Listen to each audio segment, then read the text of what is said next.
Our next guest is award-winning author Viet Thanh Nguyen. His new memoir has been called one of the most anticipated books of the fall. Nguyen is the author of 7 books, including his Pulitzer Prize-winning novel, which I absolutely love. And if you haven't read The Sympathizer, please go out and get it now. And his new memoir is titled A Man of Two Faces.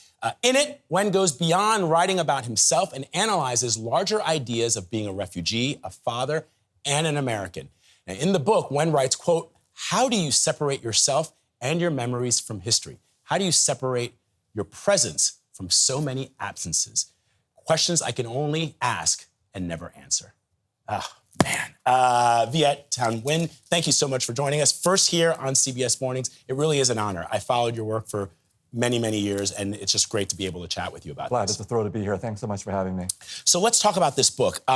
You say the memoir's title comes from a self who thinks he knows himself, but not really. Yeah. What do you mean by that? Well, you know, I grew up with a sense of having a duality, of having two faces, because I was raised as a Vietnamese refugee in the United States in a very Vietnamese household, so I felt very Vietnamese. But I was also an American, growing up on American pop culture.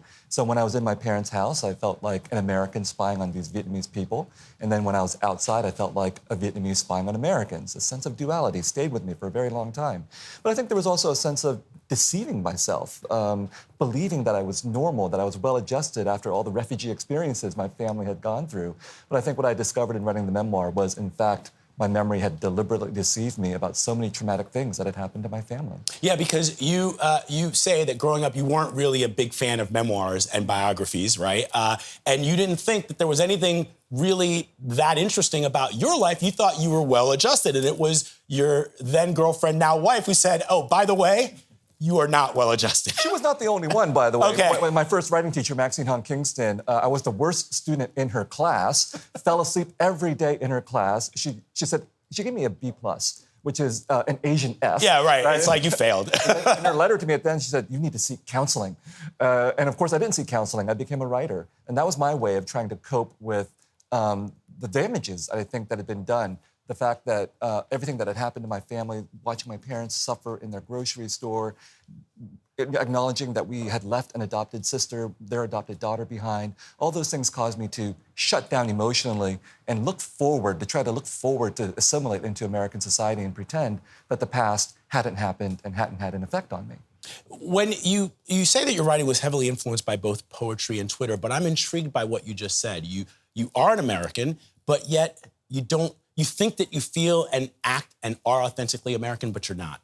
Break that down. I mean, I think most people want to be authentically something. They want to have a complete sense of identity. And like I said, my identity is very much about duality, of feeling split, of feeling like I am an American, but I have connections to Vietnam. And then when I go to Vietnam, I feel very American.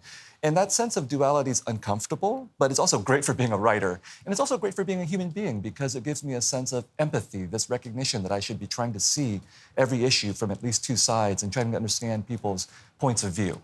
So how do you draw your art, your creative juices? How do they get flowing from Twitter, which a lot of people believe is, I won't say what people think, but you know what people say about how bad things get on social media. Well, I did a 10-year experiment with Twitter, and I was moderately successful, had like 50 or 60,000 followers, and it taught me how to write very short, very quick, very punchy, and do hot takes. Hot takes are, you know, sometimes fun and sometimes disastrous, but, you know, the form can be very powerful, but as you say, it gets overwhelmed by terrible human emotions. I think I learned what I could from the form, and I took it and I put it into this book, which is, you know, I think pretty easy to read, partly because of that influence from Twitter. It's a fascinating book. A Man of Two Faces is on sale right now. Pick it up. It's an incredible book. Thank you so much for being here. Thank you for having us.